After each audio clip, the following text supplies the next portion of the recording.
In the heart of bustling Baghdad, Sinbad was at peace, but fate wouldn't rest. The wounds from his first voyage had not yet healed when the sea called to him again. This time, to an adventure that would challenge his mind and set his soul on fire. After the perilous adventures of his first voyage, Sinbad resumed a quiet life. He was now wealthy. He had a good home, and his table was bountiful. And he had numerous friends who were by his side. One night, as he sat alone on his balcony looking at the starry sky, his heart grew restless, as if a voice from the distance, from the depths of the ocean, was calling to him. He would say to himself, "Sinbad, you've settled for comfort after just one voyage. The world is much bigger than this. There are treasures hidden in the seas, and lands your eyes have yet to see. How can you stay in luxury when your soul still thirsts for adventure?" For several days and nights, this voice echoed in his heart until he finally made a decision. He gathered his wealth, then he purchased the necessary supplies, and once again headed to the port. Other merchants, hoping for great profits, joined Sinbad on this grand journey.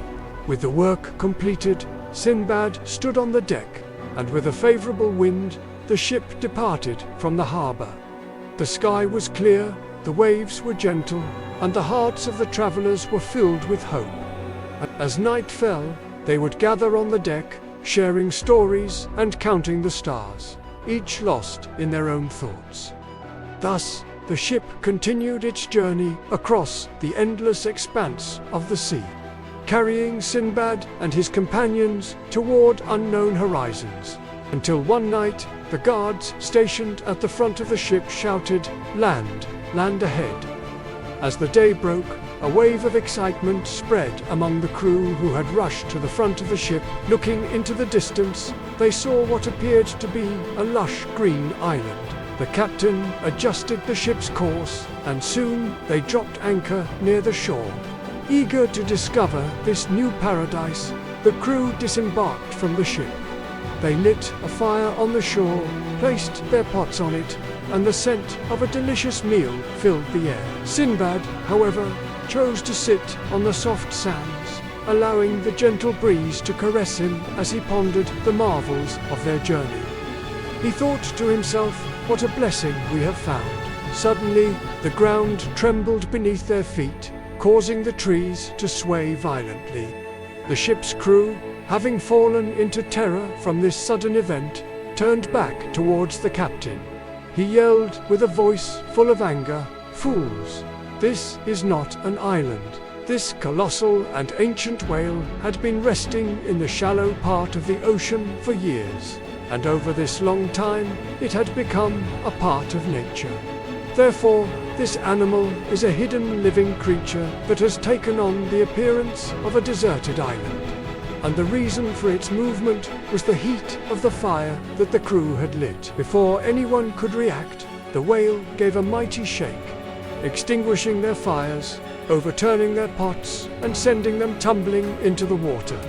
The ship swiftly moved away from the shore to avoid being swallowed by the massive waves, and a group of the crew, including Sinbad, were left behind. Struggling in the turbulent waters, Sinbad desperately clung to a piece of driftwood, watching the ship sail away.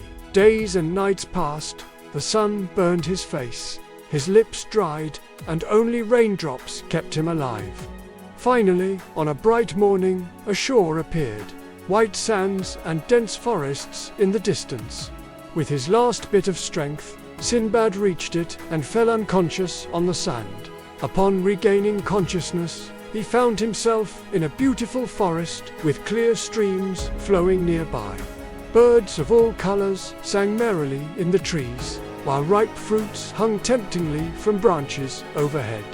For several days, Sinbad survived on these wild fruits, quenching his thirst with water from the springs. He slept peacefully in the forest, feeling safe among the tall trees, until one night a massive shadow fell upon the ground. He looked up and saw a bird as big as a mountain. The next day it reappeared. The ROC the legendary bird. Its wings covered the sky like a cloud, and its eyes shone. Sinbad, out of fear, crawled behind a tree. But suddenly an idea sparked in his mind. If I tie myself to the leg of this bird, it will take me to a new land. Perhaps my salvation lies in this. When the ROC landed, Sinbad silently approached, and with a rope he had found on the shore, he tied his leg tightly to the bird's leg. His heart was pounding. He said to himself, either life or death. With a melody that shook the sky, the bird flapped its wings and carried Sinbad into flight. As they ascended higher and higher, the land and sea beneath him became smaller and smaller. Finally, the ROC landed in a deep valley. Sinbad quickly untied the rope and released himself. He looked around, speechless with astonishment. The floor of the valley was covered with sparkling diamonds. He was happy about his fate, when suddenly poisonous giant snakes crawled out of the crevices of the rocks. Sinbad hid, and at that very moment, something occurred to him. He remembered the tale of the old men who spoke of the Valley of Death and Diamonds, and how they used a special trick to get the diamonds out. Due to the presence of dangerous snakes, they would throw large, fatty pieces of meat down from the cliffs. As the meat fell, diamonds would stick to it, and giant birds of prey would carry the meat back to their nests. Then, at night, they would go to the bird's nest and collect the diamonds. And this was the men's successful idea for obtaining diamonds.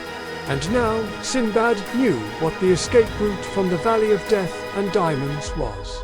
He found a large piece of meat that the merchants had thrown down. Many diamonds were stuck to it. At that moment, another ROC bird landed, grabbed the meat, and Sinbad clung to its leg, rising with it to the top of the mountain. Upon reaching the summit, Sinbad let go of the bird's leg and landed on the ground with the piece of meat and his diamonds. The men who were waiting there for the bird to finally get the diamonds were astonished to see this scene. One of them shouted, "My God, a living human has come up from the Valley of Death. It's unbelievable. Who are you, young man?" Sinbad recounted his story. The merchants listened with their mouths agape. Then they said, "Oh, fortunate man. We have been throwing meat for years and have only obtained diamonds. But you have saved yourself from that valley. Surely a great destiny awaits you." They welcomed Sinbad among them. They offered him a place among them and praised Sinbad for his courage and cleverness. And now, with many diamonds acquired from the valley, Sinbad was on a ship on his way back home. After a few days, they reached a safe port. Sinbad rested for a while and then set off for Baghdad. Before Sinbad even reached Baghdad, the news of his amazing adventure had already arrived. The streets and squares were filled with a massive, excited crowd, all eager to see the hero whose name had now become a legend. Everything in his house was ready to welcome Sinbad. Countless friends and relatives gathered around him, and amidst a table full of delicious food, he entertained them with endless and thrilling stories of his amazing voyages.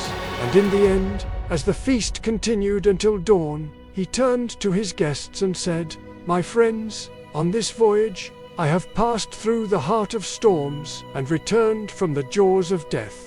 But what I have learned is that the ocean is a reflection of all our lives.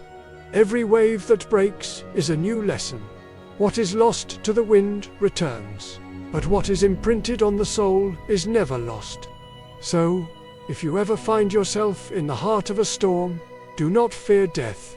Fear returning without wisdom."